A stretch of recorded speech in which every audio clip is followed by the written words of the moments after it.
just get rid of Jeremy, everything will go back to normal. That reminds me. I saw Miss Emily earlier. You remember her? You know she's Jeremy's niece. She's looking for him. That's right. She's helping us, in her own way.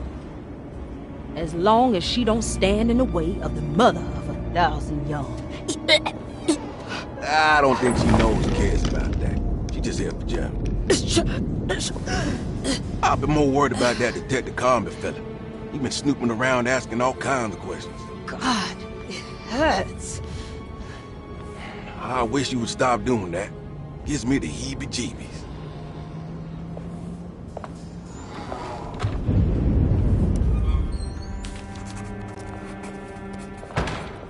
The orderlies, Baptiste and Lottie, were back at Derceto as well, like pieces of Emily's past haunting her. She couldn't figure out if they were on her side or not, and what was Lottie suffering from?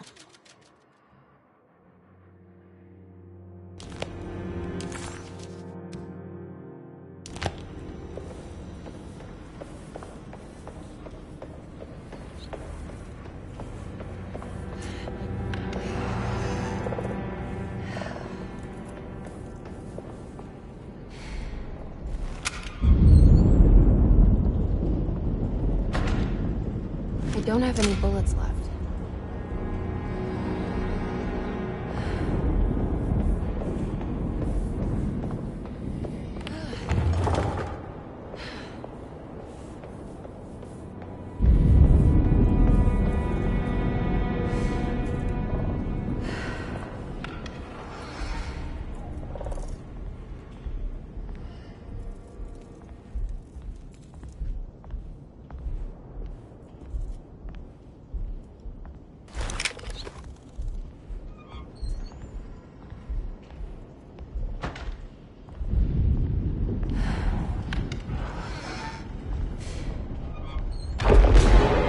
What's going on here?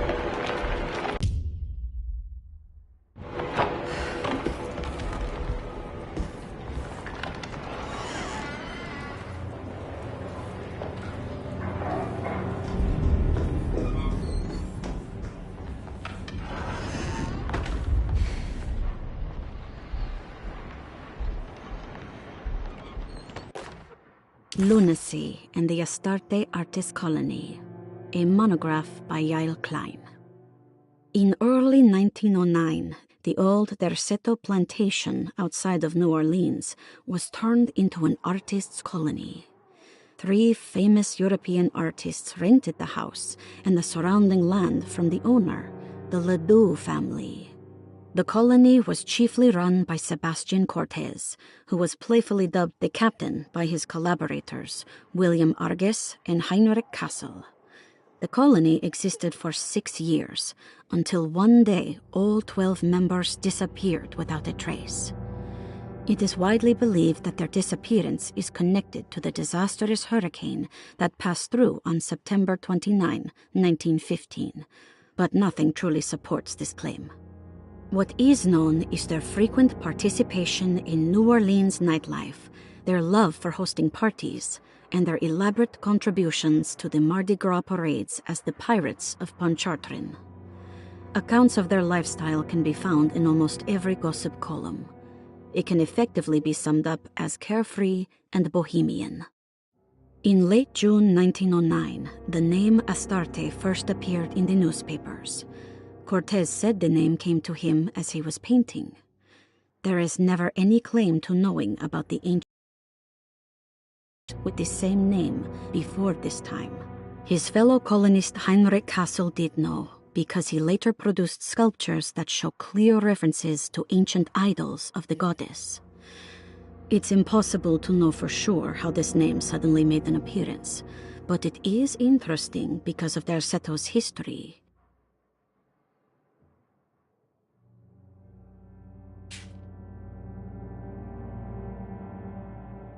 Even the name Derceto is the Greek name of a Syrian fertility goddess. In the case of naming the plantation, Derceto was certainly not an accident. We know that Elijah Pickford intended to build a temple for his cult, for he had distributed pamphlets 2 years prior to the purchase of the land, advertising his intentions. His followers were estimated to be almost 100 men and women, mostly sailors, Maroons, and Cajuns, when the plantation was built. To outsiders, Derceto registered as an ordinary slave plantation, which enabled Pickford and his flock to remain hidden for decades. The official story is that the cult lasted until 1862, when the Union Army came and burned down the plantation and scattered all who lived there. Following the Civil War, new people started to congregate in the ruins of Derceto to invent a new fertility goddess, the Shub-Niggurath. As much as Derceto is a particular name to have heard of, it's not entirely uncommon among the learned. Astarte is equally known and could have been subconsciously chosen by well-read artists. Shub-Niggurath is, on the other hand, very uncommon. Almost impossible that anyone in Louisiana would have heard that name. The name is referenced only in rare books like Unaussprechlichen Kulten and the Necronomicon, and is believed to be a bastardization of Arabic words meaning pertaining to the dark young. The few paragraphs printed on the goddess are so upsetting that no one in their right mind would want to build a religion resting on such qualities. The Shub-Niggurath cult was hard to get rid of, but it is believed that despite the police jailing and killing several cultists over the years, the main culprit in the cult's demise is the cult itself, which seems to line up with every instance of cult activity on Derceto's grounds. When Captain J.W. Norton of the Union Army arrived, he described the people at Derceto as malnourished and maniacal. As much as the army tried to save them, they fought back with fervor, as if nothing was going to stop them from slowly destroying themselves. While the disappearance of the Astarte Artis colony remains a mystery, the recurring motif seems to suggest that their fate involved lunacy and a hunger for self-sacrifice to that fertility goddess with 1,000 names.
can't leave yet. I need to get Jeremy out of here.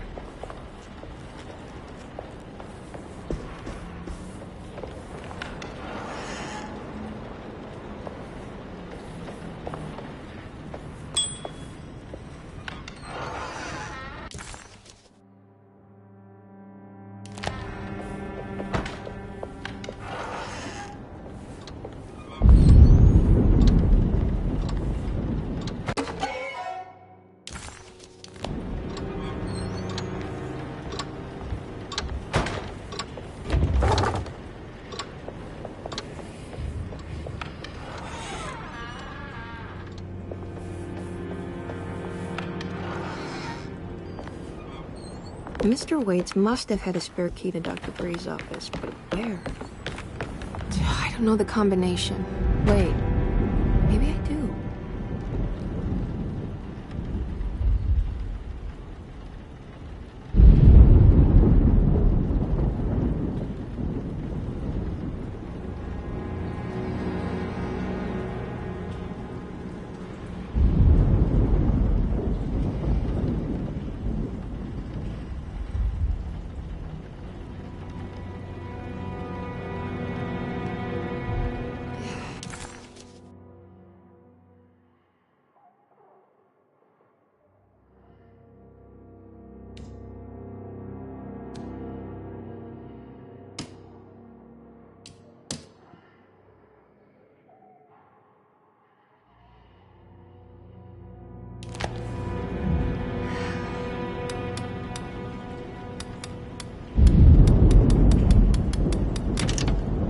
It worked.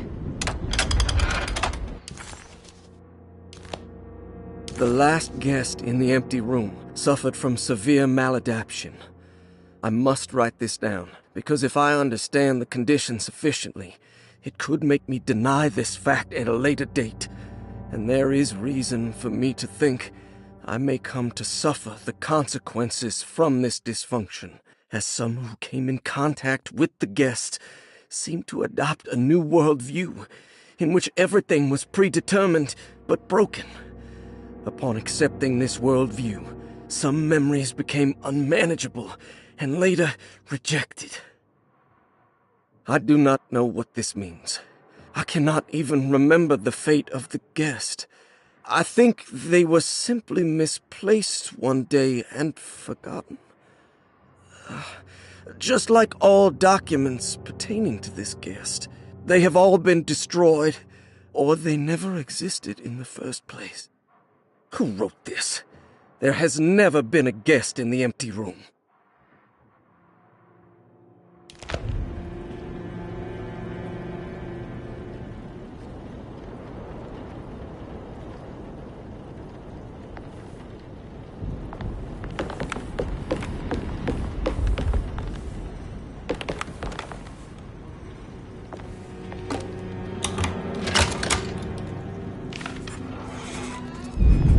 Here we are. Dr. Gray's office. Now, I have finished tidying up Miss Beauregard's belongings. I will leave it to you to contact her agent and have them collect her things.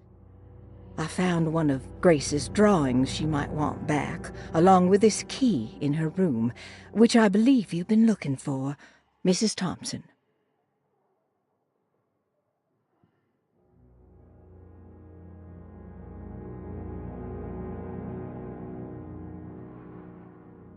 see if we can find some answers.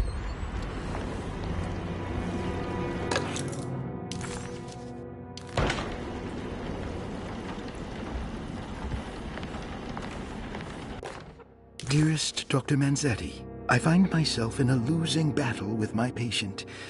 As I've disclosed in my previous letter, his delusions have him completely captured. It's bad enough that he is torturing himself with paranoia, but his madness turns out to be quite persuasive to others, effectively laying the ground for mass delusion. I am writing to you in hope that you can give me some guidance. Beyond my ambition to avoid devastating surgery on my patient, I have grown worried about my own defenses. The words of my patient are deranged, yet they often resonate with something primitive within me. I have tried photographing his brain with X-rays. It was surprisingly difficult to get good results. Dark blotches on the plates kept obscuring all details. My patient looked at the bad plates and cried out in terror, telling me the dark areas was the shadow of the worm, eating him from inside. I could not see anything out of the ordinary. I hope this is a sign that my mind is not as receptive to the madness as I had feared. After further inquiry, my patient described the shadows inside his mind as some kind of chthonic monstrosity that wants to undermine his sanctuary. This is clearly a reference to a place he calls Teroea, a sort of library or convent that works as a psychological haven. With this imaginary haven threatened by this Chthonian, he has now constructed another, less pleasant hiding spot. Lately, he has been bringing up a metaphor of a steamboat that has run aground, that he feels like he needs to start the engines and reverse, but he is afraid that the hole in the hull would cause the whole ship to sink. I've been watching him turn this metaphor into reality for the last week. He knows it's made up, but he is doubling down, trying to make it a real memory. I feel certain that this is my chance to break through the barriers of his self-deceit.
Hey, little lady, how's your evening been going? Ups and downs, I suppose. I hear that. We all live in the life of an elevator operator. Are you all right, sweetie? Do you want to see my mask, miss? I'm making it for St. John's.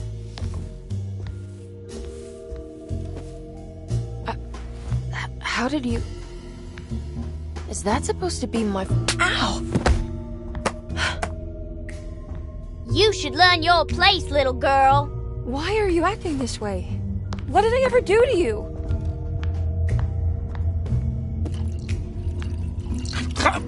Grace! Grace!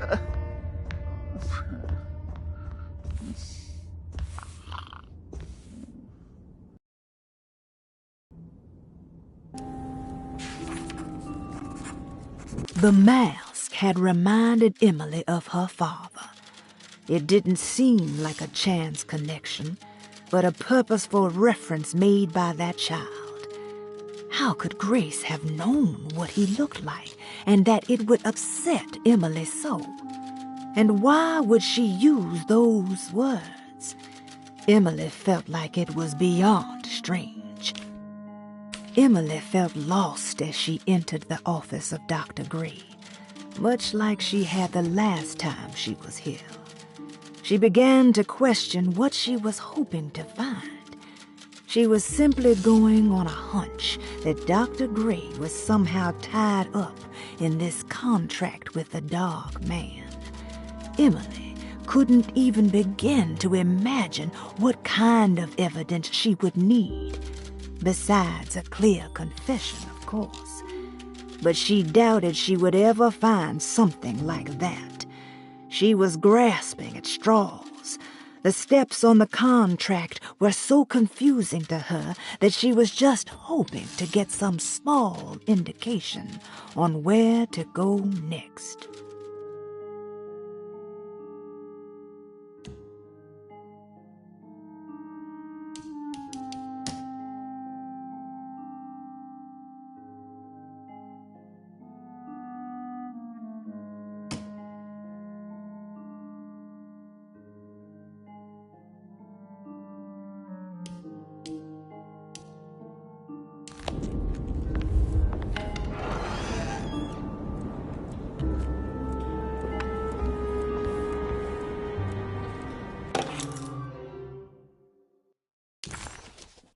I'll just borrow these. There's something missing.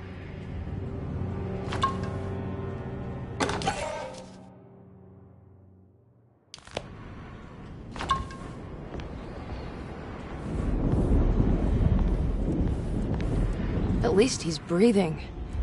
I'll just let him sleep it off.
Jeremy knew that the only one who could help him now was the guest in room number 3.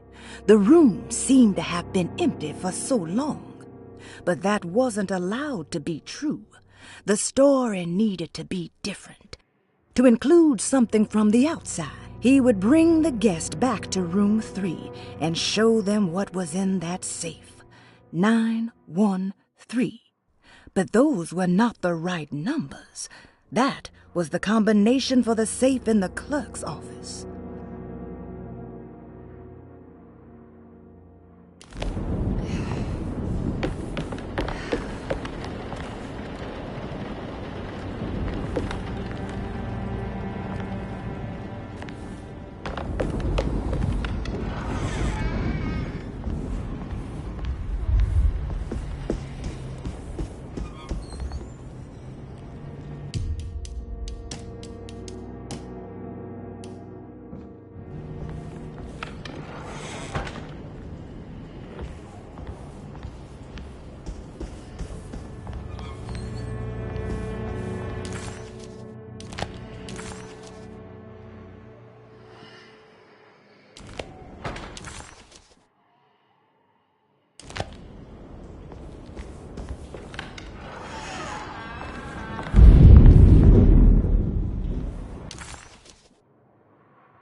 don't want to run into the orderlies right now.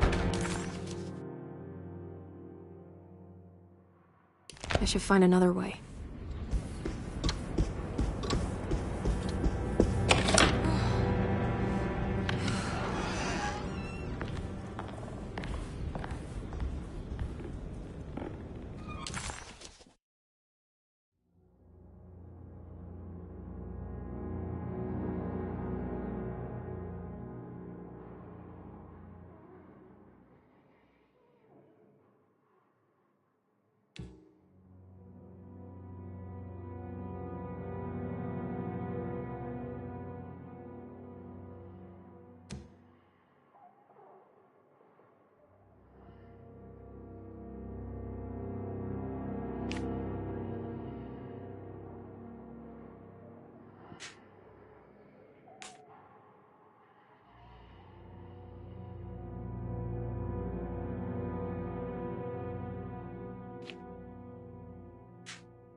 Blocked.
Sometimes I think this place makes me worse.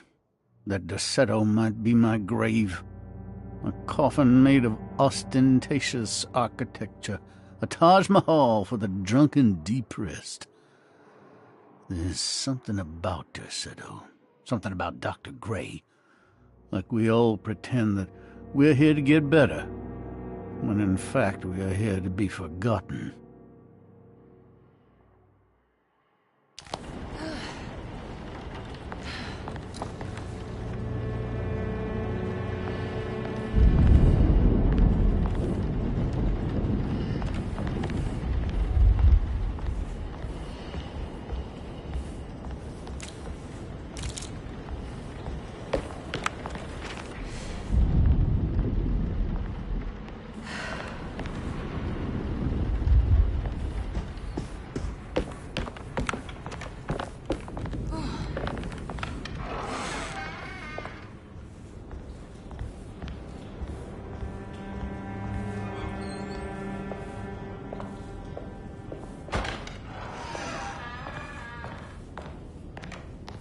Ruth, are you there?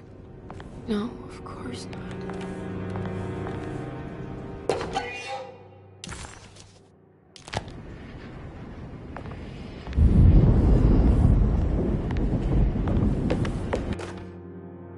Castle built the Zoetrope as an exercise in animation. He is very interested in moving pictures and has even ordered an aeroscope camera for the colony. I'm looking forward to seeing what kind of phantasmagoria he will produce. For now, his Zoetrope entertains me greatly. It's not the little man passing his head, while quite humorous. It's the spell of that flickering light as it rotates. I swear it takes me back to my childhood in a most profound way.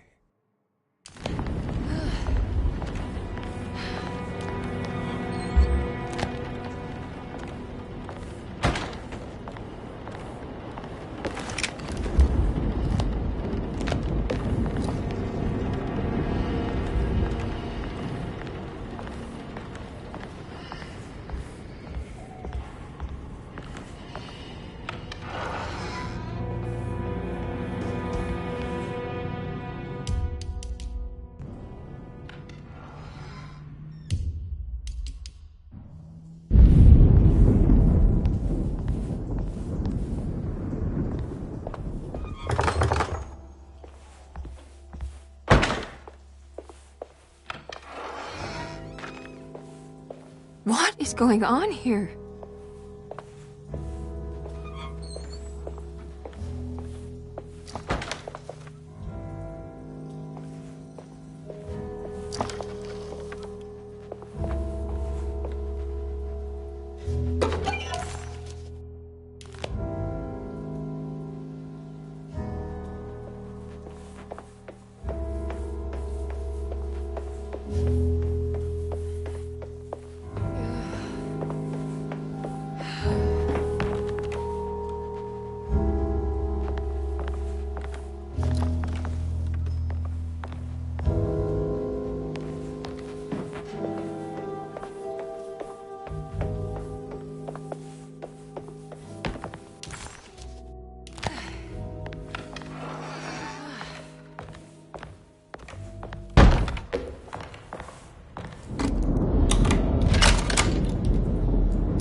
This can't be.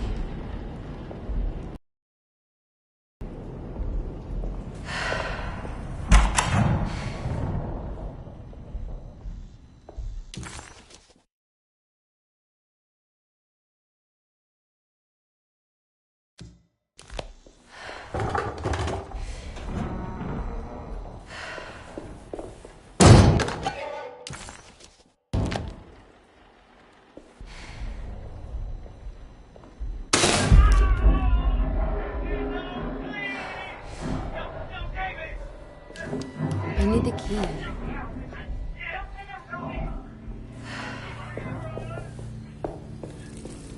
Radiography. Patient Jeremy Hartwood. Date June 14, 1930. Plates. Jeremy's skull proved difficult to capture properly. Partial radiographs worked best. A complete picture of the brain can be assembled by piecing 3 plates together.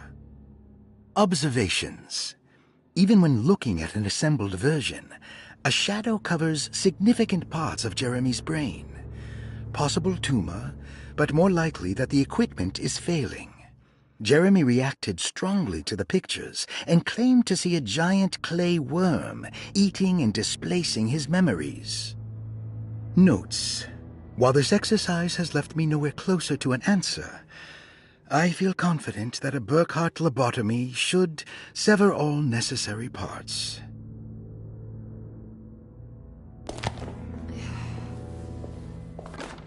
Hypothetical psychosurgery based on the ideas by Burkhardt and the St. Petersburg research could end up saving Jeremy's mind. Severing the connections around the frontal lobe would certainly solve most mental afflictions. The procedure would be brutal in performance, as well as in efficiency. An ice pick pushed through the edge of the eye and into the skull would untether the nerves like Alexander cutting the Gordian knot. As this would likely leave Jeremy in a very different condition, all other paths should first be explored. The medical instrument I would need for this lobotomy is missing, and I should have Waits order a new one.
What's happening?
Dr. Gray seemed to put a lot of effort into understanding and treating Jeremy.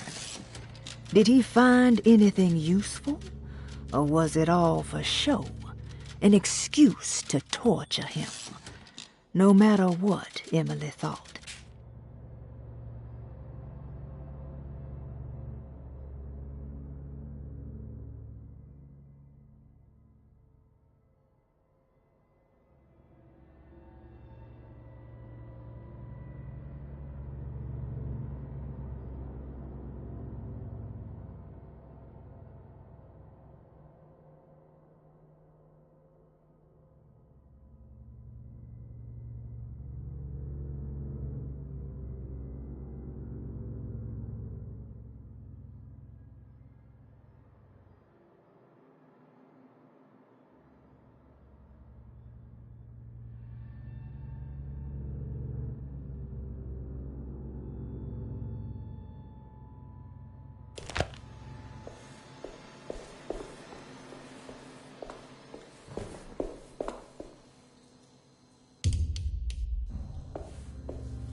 I guess I never got a chance to look around this place.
This feels familiar somehow. Hello? Is anyone there? Jeremy, where are you? I'm stuck in the mud and the fire is taking me. Jeremy? Can you hear me? The motor is dead. I can't do anything more. Hang on, Jeremy. I'll get the boat running. I'll get you out of here.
The boat is run aground, crashed right into the bayou.